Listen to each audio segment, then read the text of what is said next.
Assalamualaikum warahmatullahi wabarakatuh. Allahu Akbar, Allahu Akbar, Allahu Akbar, Allahu Akbar, Allahu Akbar, Allahu Akbar, Allahu Akbar, Allahu Akbar, Allahu Akbar, Allahu Akbar kabira, walhamdulillahi katsira, wa subhanallahi bukratan wa asila.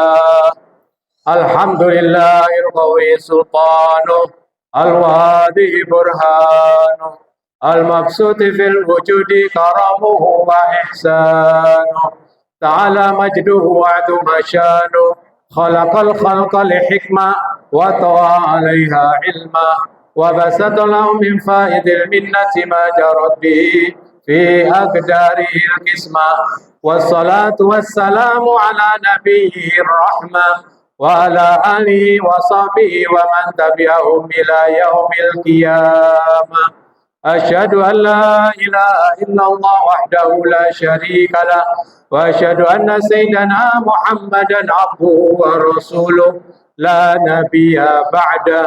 اللهم صل وسلم وبارك على سيدنا محمد صلاة تغفر بها الذنوب وتصلح بها القلوب وتنطلق بها العصور وعلى آله وصحبه ومن إليه منسوب.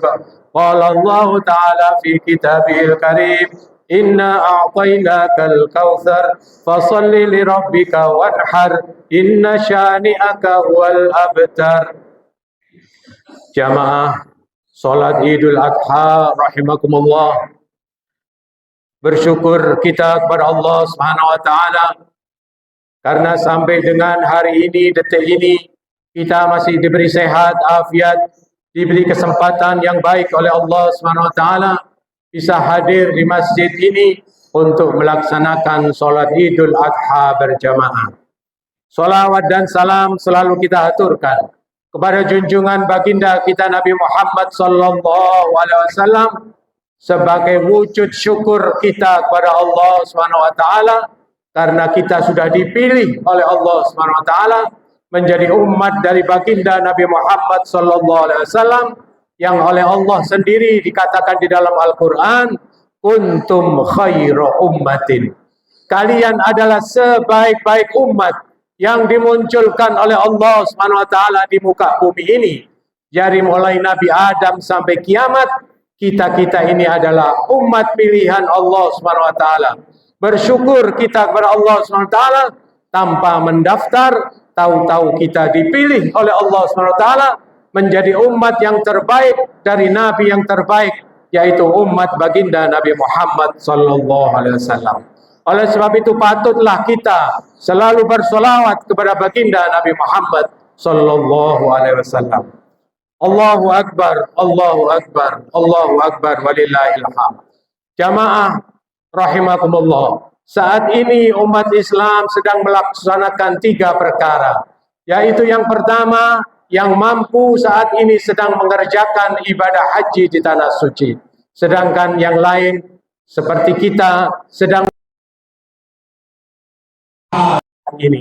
Kemudian sebentar lagi sebagian dari kita melaksanakan ibadah korban, yaitu memotong hewan kurban. Ini semua kejadian 3 ini terkait dengan seorang nabi, yaitu Abul Anbiya, bapaknya para nabi, yaitu baginda Nabi Ibrahim alaihissalam. Allah Subhanahu wa taala di dalam Al-Qur'an berfirman, wattabi' millata Ibrahim hanifa. Ikutilah ajarannya Nabi Ibrahim yang lurus. Maka Nabi Muhammad dan umatnya diminta oleh Allah SWT untuk melanjutkan ajaran Nabi Ibrahim yang lurus. Sampai dengan saat ini kita alhamdulillah sudah melaksanakan sebagian dari ajaran Nabi Ibrahim, yaitu kita sholat Idul Adha berjamaah, dan setelahnya nanti sebagian dari kita melaksanakan pemotongan hewan kurban. Jamaah rahimakumullah, Nabi Ibrahim adalah salah satu dari nabi yang memperoleh cobaan yang demikian besar. termasuk Nabi Ulul Azmi. Nabi Ibrahim di saat muda, ketika semua mulai raja dan masyarakat saat itu semua menyembah patung, hanya Nabi Ibrahim saja yang tidak menyembah patung. Maka ketika raja dan semua kaum kafir saat itu sedang berada di suatu lapangan, maka Nabi Ibrahim menyelinap masuk ke tempat peribadatan mereka, dan Nabi Ibrahim memenggal, menghancurkan patung-patung yang ada, yang mereka sembah di tempat peribadatan tersebut, hanya menyisakan satu patung yang paling besar dan kapaknya ditaruh di patung tersebut. Maka setelah raja dan masyarakat melaksanakan upacara, mereka pulang untuk beribadah. Betapa kagetnya mereka, karena patung-patung mereka sudah hancur, kecuali satu patung yang paling besar. Maka raja bertanya, siapa kira-kira yang menghancurkan patung ini? Maka masyarakat mengatakan, kemarin yang tidak ikut upacara itu adalah Ibrahim. Pastilah Ibrahim yang menghancurkan patung-patung itu. Maka ditangkaplah Nabi Ibrahim alaihissalam dan ditanya oleh raja, wahai Ibrahim, apakah kamu yang menghancurkan patung-patung itu? Maka dijawab oleh Nabi Ibrahim, bukanlah yang membawa kapak itu adalah patung yang paling besar itu. Maka coba tanyakan kepada patung itu, barangkali dia yang menghancurkan patung-patung itu. Maka raja murka sambil mengatakan, hei Ibrahim, apakah saya berbicara kepada patung? Apakah patung tersebut bisa bergerak menghancurkan patung-patung yang lain? Maka dijawab oleh Nabi Ibrahim, lah kamu kan sudah tahu, kalau patung itu tidak bisa menghancurkan, tidak bisa bergerak, kenapa kamu sembah wahai raja? Raja murka, tetap Nabi Ibrahim ditangkap dan disepakati untuk dibakar. Maka raja memberi ultimatum kepada masyarakatnya untuk mengumpulkan kayu bakar. Tidak kurang 1 bulan masyarakat mengumpulkan kayu bakar untuk ditumpuk di stadion atau di alun-alun lapangan yang begitu besar. Ketika kayu-kayu sudah terkumpul sebanyak 1 alun-alun, maka dibakarlah kayu tersebut, maka menyala kayu sebanyak 1 alun-alun atau 1 lapangan. Kemudian raja dan masyarakatnya bingung bagaimana memasukkan Nabi Ibrahim ke dalam api tersebut.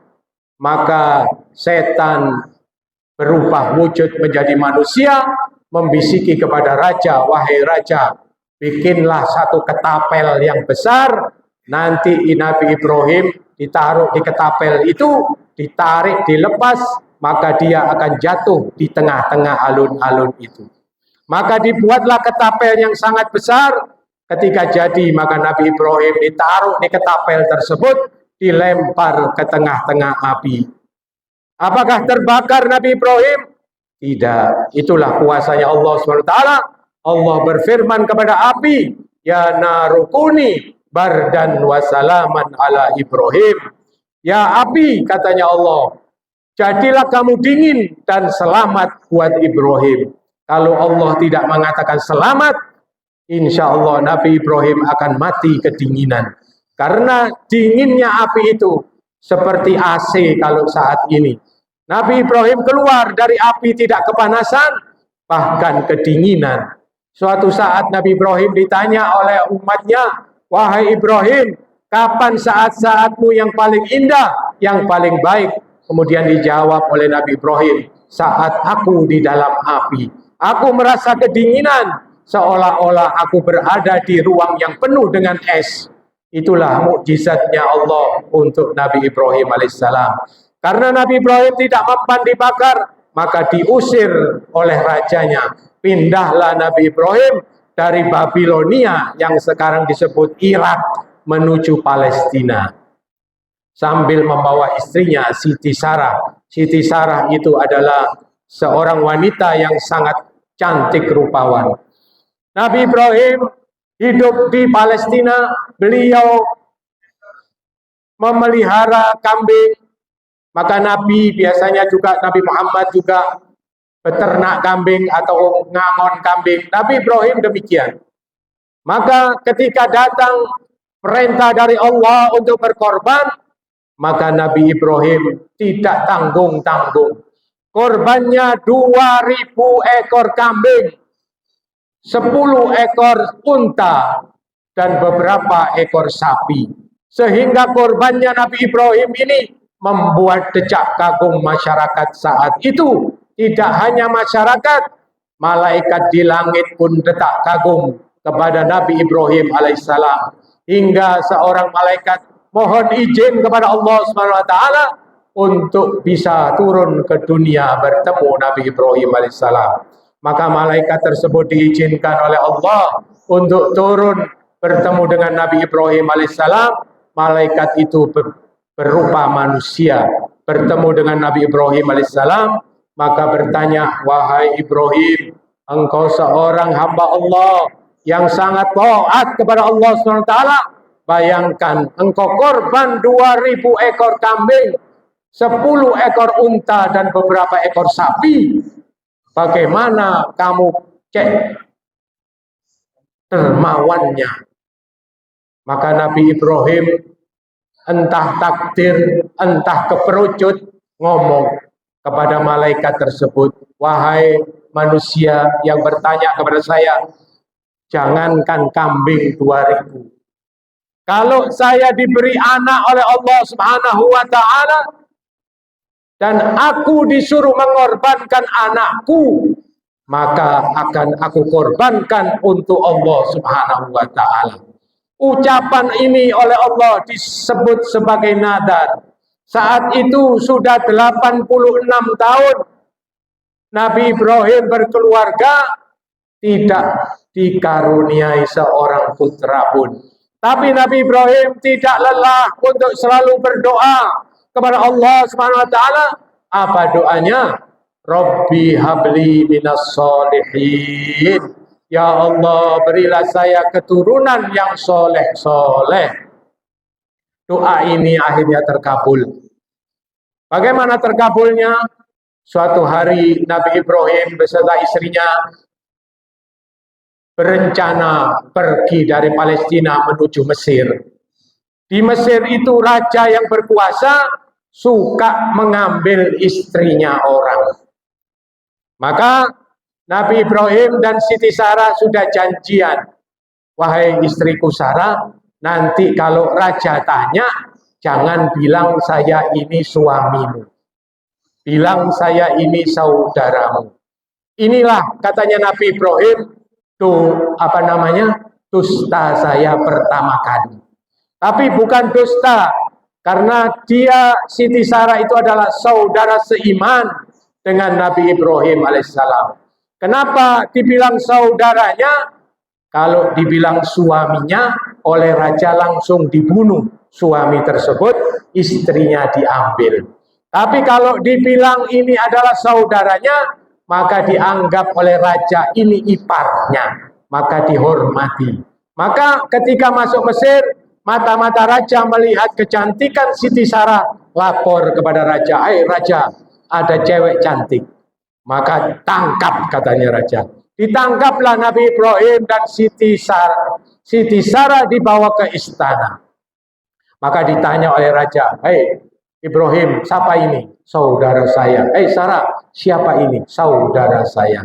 Maka Nabi Ibrahim tidak dibunuh saat itu, karena dianggap ini nanti calon ipar. Maka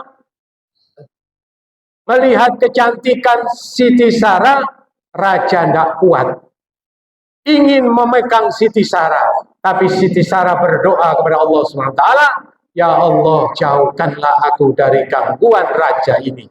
Maka ketika hendak mendekati Siti Sarah, tiba-tiba badannya raja ini kaku semuanya, tidak bisa memegang Siti Sarah.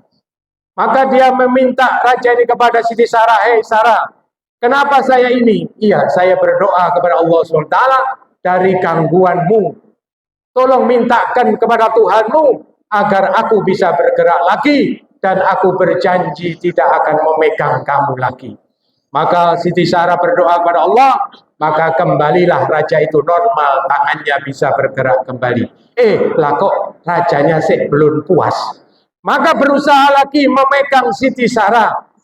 Ketika mendekati Siti Sarah, tangannya kaku lagi. Bahkan sekarang sekujur tubuhnya menjadi kaku.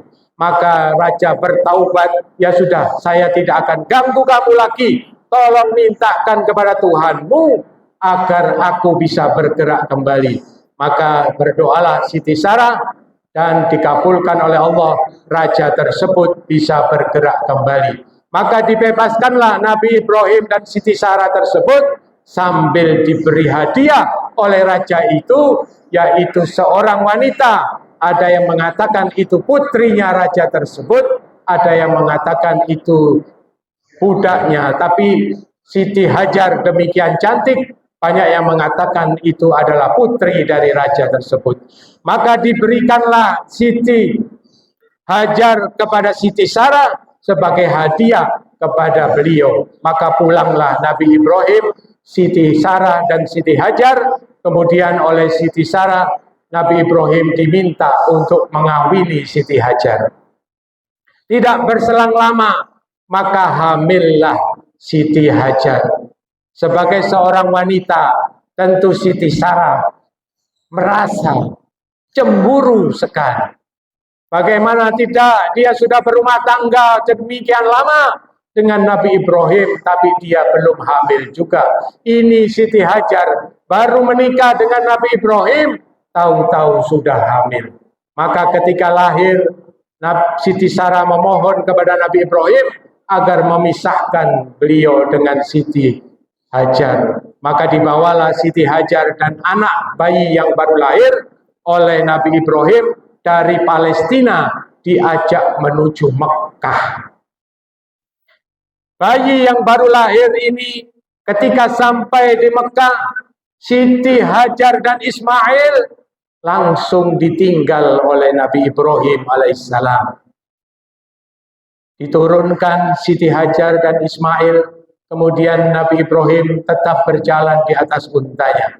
Dikejar oleh Siti Hajar, ya Ibrahim, kenapa kamu tinggalkan aku di tanah tandus ini yang tidak ada tanaman dan air sama sekali? Nabi Ibrahim hanya diam sambil berjalan. Hei Ibrahim, engkau apa tidak cinta lagi kepadaku? Kira-kira begitulah teriakan Siti Hajar. Nabi Ibrahim tidak bisa berkata apa-apa. Kemudian Siti Hajar mengerti. Hei Ibrahim, apakah ini perintah dari Allah? Maka mantuklah Nabi Ibrahim sambil tetap berjalan dengan untanya. Maka Siti Hajar mengerti bahwa sekarang ini adalah perintah dari Allah SWT. Ketika persediaan air sudah habis, maka mencarilah Siti Hajar air. Lari dia ke Bukit Sofa. Barangkali di bukit itu ada air. Ternyata di sana tidak ada air. Dari Bukit Sofa kelihatan Bukit Marwah. Karena sinar matahari seolah-olah ada air. Maka larilah Ibu Hajar menuju Marwah. Demikian berlaku 7 kali. Lari-lari. Itulah yang sekarang menjadi syariat dari orang-orang yang sedang melaksanakan ibadah haji. Yaitu melaksanakan sa'i. Berlari kecil dari Bukit Sofa dan Bukit Marwah sebanyak 7 kali. Dilala, setelah 7 kali, tahu-tahu dari kaki Ismail yang bergerak-gerak muncullah air. Maka air itulah yang sampai sekarang diminati oleh umat Islam, selalu diminum oleh umat Islam demikian banyak, berjuta-juta orang minum, tapi subhanallah air itu tidak habis. Itulah air Zam-Zam. Ketika air itu keluar, maka Siti Hajar mengatakan, zammiluni, zammi, zammi, zammi. Berkumpul, berkumpul, berkumpul. Seandainya, katanya Nabi Muhammad SAW, Siti Hajar tidak ngomong zammi, zammi, air itu akan meludak menuju sebagai danau yang sangat besar. Tapi karena Siti Hajar mengatakan zammi, kumpul, jangan lari-lari air, maka air itu tetap berkumpul di situ.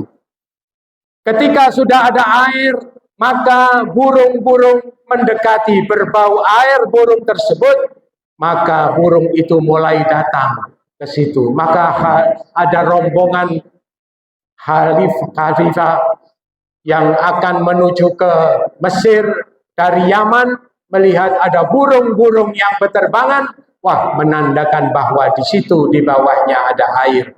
Maka mereka membelokkan arah tujuan yang semula menuju ke Mesir, ke Palestina, mereka membelokkan lagi sekarang menuju ke Ka'bah, ke Mekah. Maka suku tersebut adalah suku Jurhum. Itulah yang nanti bertukar antara air dari Siti Hajar ditukar dengan makanan, kemudian mereka berkumpul menjadi satu kelompok. Nabi Ismail besar di kelompok tersebut, yaitu suku Jurhum. Maka ketika sudah agak besar, Nabi Ibrahim datang nyambangi Nabi Ismail alaihissalam.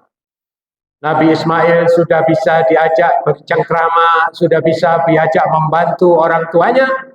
Maka tiba-tiba malamnya Nabi Ibrahim dimimpikan oleh Allah Subhanahu wa taala, yaitu ditagih nadarnya yang dulu itu, yang pernah mengatakan kepada malaikat, seandainya aku diberi seorang anak dan diminta oleh Allah untuk dikorbankan, maka akan aku korbankan. Maka mimpilah Nabi Ibrahim alaihissalam ditagih oleh Allah Subhanahu wa taala, Ibrahim, engkau dulu pernah janji kalau kamu diberi anak dan anaknya disuruh korbankan oleh Allah Subhanahu wa taala, engkau akan mengorbankannya.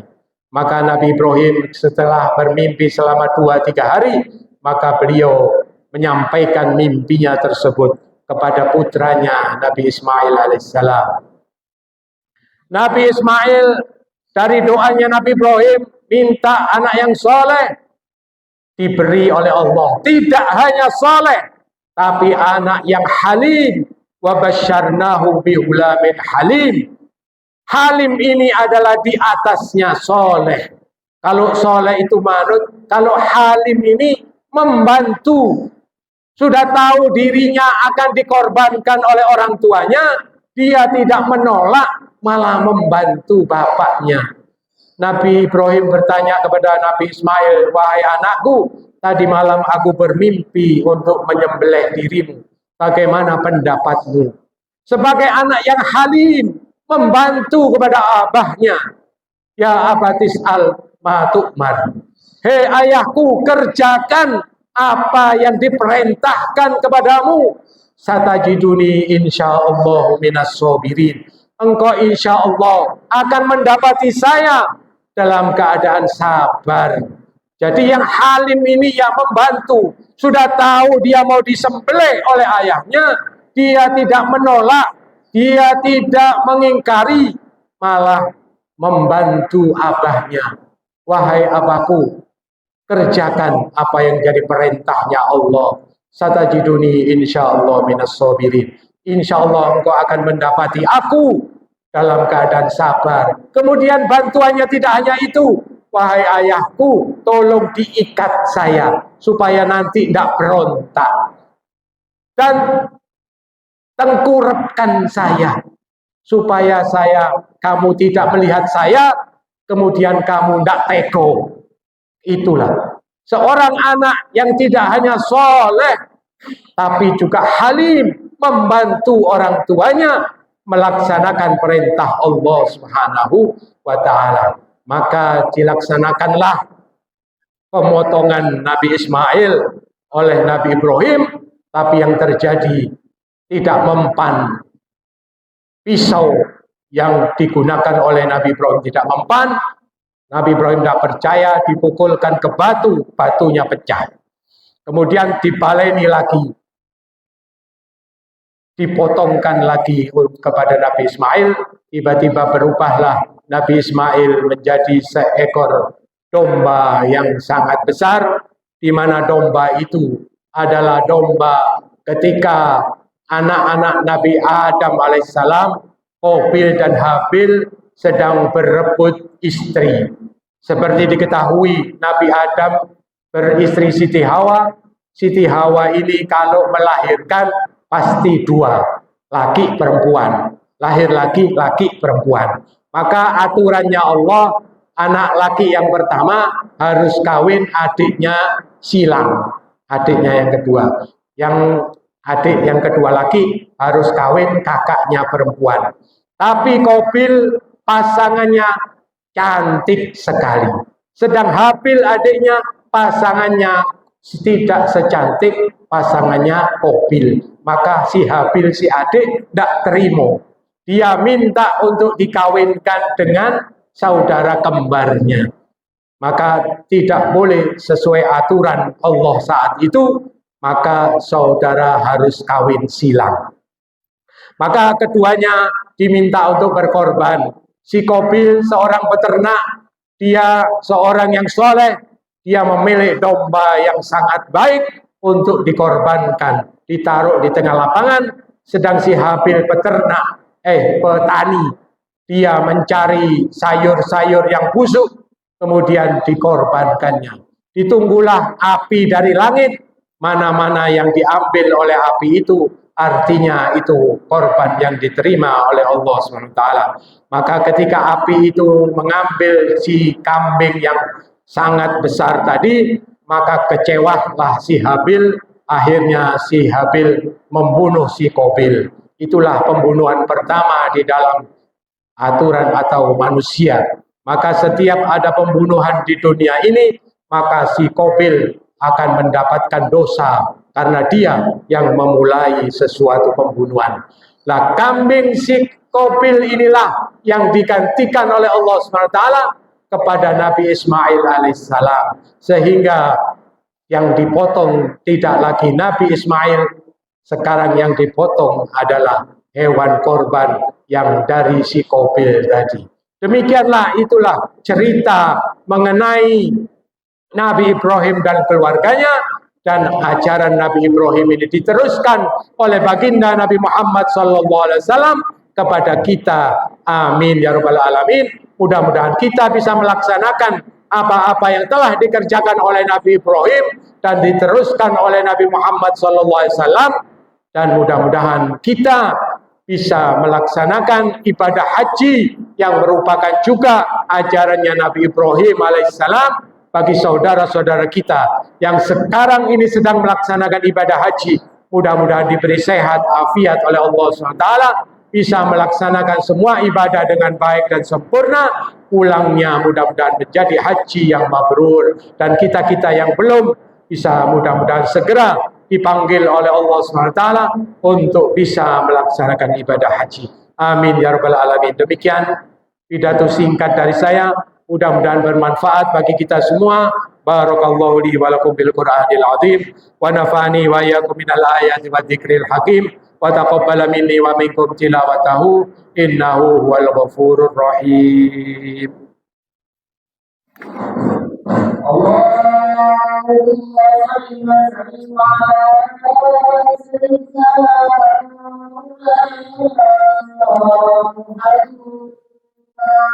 Oh, sorry, barik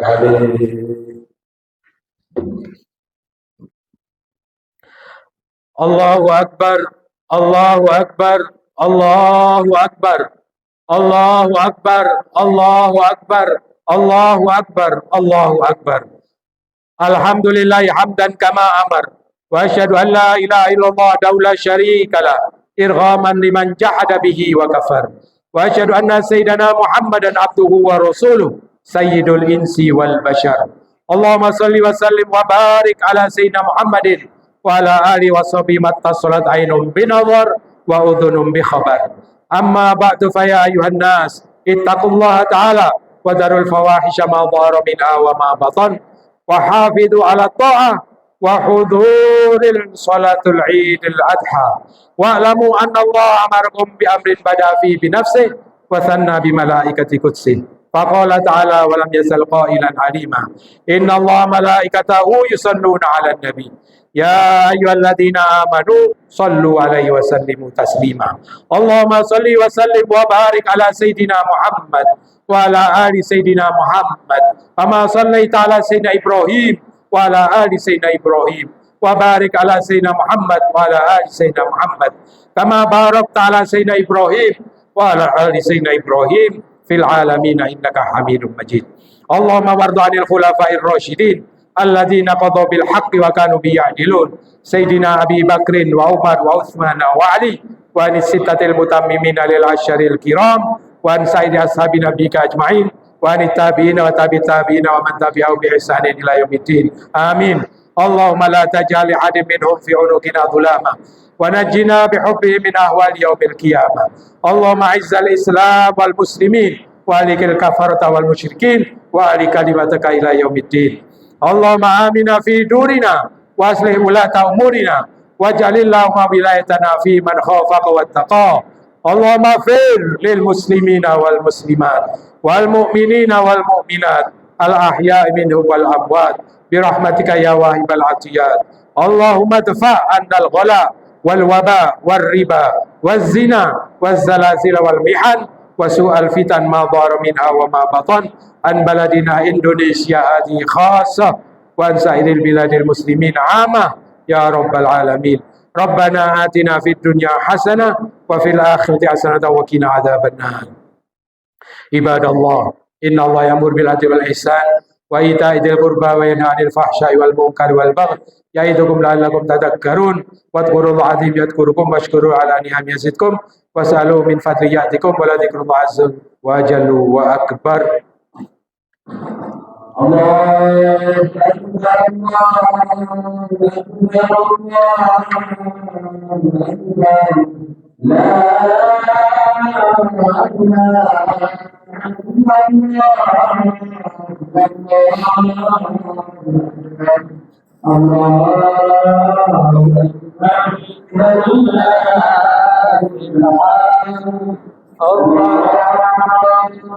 mantap.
Alhamdulillah.